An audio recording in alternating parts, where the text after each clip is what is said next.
اسی طرح قاضی صاحب جہیز کے بارے میں کہ جہیز کو لازم سمجھنا، دینا بھی ضروری، لینا بھی ضروری. اگر سسرال والے کمزور ہیں لڑکی والے تو ڈیمانڈ رکھنا ان کے سامنے کہ وہ کہیں سے بھی ارینج کریں. اور حال ہی میں ایک واقعہ بھوپال میں آپ کی بھی سننے میں آیا ہوگا، حالانکہ وہ غیر مسلم یہیں کا تھا شادی ہے. جی ہاں، جس راستے سے آپ آئے ہیں، جی جی، یہ 4 مکان کہ دوری ہے وہ شادی حال ہار کا. کی ڈیمانڈ کی گئی وہ بارات. دیکھیے، ڈیمانڈ یا بغیر ڈیمانڈ کے دونوں صورتوں کے اندر جہیز شریعت میں اس کی کوئی گنجائش نہیں. مسئلہ یہ نہیں کہ مانگ رہے ہیں یا نہیں مانگ رہے. ہوتا کیا ہے کہ کبھی کبھی یہ کہا جاتا ہے کہ باپ خوشی سے دے رہا ہے. ایک آدمی اپنے داماد کے گھر والوں کو سامان خوشی سے دے رہا ہے. آپ بتائیے کہ 5-10 ہزار روپے آپ کے والد صاحب نے آپ کو خوشی سے کب دیے تھے بغیر کسی وجہ کے؟ یاد نہیں ہے، مجھے بھی یاد نہیں ہے، میرے بھائی نے مجھے نہیں دیے خوشی سے. کوئی نہ کوئی وجہ ہوتی، کوئی خرچ مجھے کرنا ہو، لو بیٹا یہ لے لو.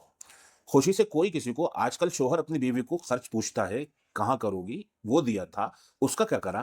خوشی سے 10,000 روپے کوئی کسی کو نہیں دیتا. یہ انسان کا مزاج.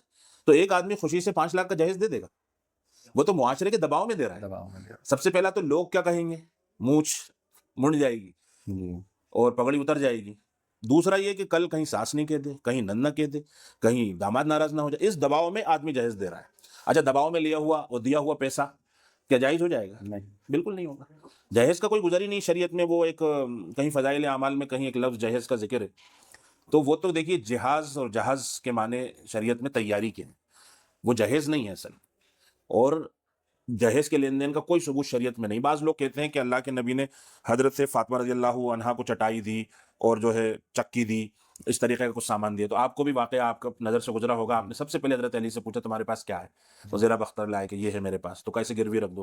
بعض روایتوں میں ہے کہ اس کو بیچ دو، جو پیسہ آیا اس سے آپ نے سامان خریدا، وہ انہیں کے حوالے کر دیا. دولہا کے پیسے سے جو سامان خریدا جا رہا ہے، کیا اسے جہیز کہا جائے گا؟ شریعت چاہ تو یہی رہی ہے کہ آپ مرد ہو، آپ کے جسم میں طاقت ہے، آپ خود اپنی تیاری کرو. اب دولہا میاں حجلہ عروسی میں داخل ہوئے تو سامنے بیڈ ہے، فرنیچر، تو سامنے وہ بیوی کا لایا ہوا، گدا بیوی کا لایا ہوا، چادر بیوی کی لائی ہوئی، تکیہ بیوی کا لایا ہوا، اس پہ کور بیوی کا لایا ہوا، جس میں صورت دیکھ رہے ہیں وہ بیوی لائی، جس میں پانی پی رہے ہیں وہ گلاس بیوی لائی. تو پھر آپ کی مردانگی کا اور آپ کی جوانی کا فائدہ کیا ہے؟ پہلے آپ اپنا پورا آشیانہ سجائیے اپنی حیثیت کے حساب سے، اور پورا تیاری کیجئے جس سامان کی آپ کو ضرورت ہے. پھر آپ شان سے اپنی بیوی کو لے کر آئیے. عورت کو خزانہ کہا گیا ہے. کل خیر متاع الدنیا المرأۃ الصالحہ، کہ عورت تو خود خزانہ ہے. اب اس کے بعد اس سے کوئی اور خرچ اس پہ ڈال دو، یہ ظلم ہے. تو 2 ہی خرچے ہیں شادی میں، ایک ہے سنت اور ایک ہے واجب. واجب ہے مہر، سنت ہے ولیمہ، تیسرا کوئی خرچہ نہیں.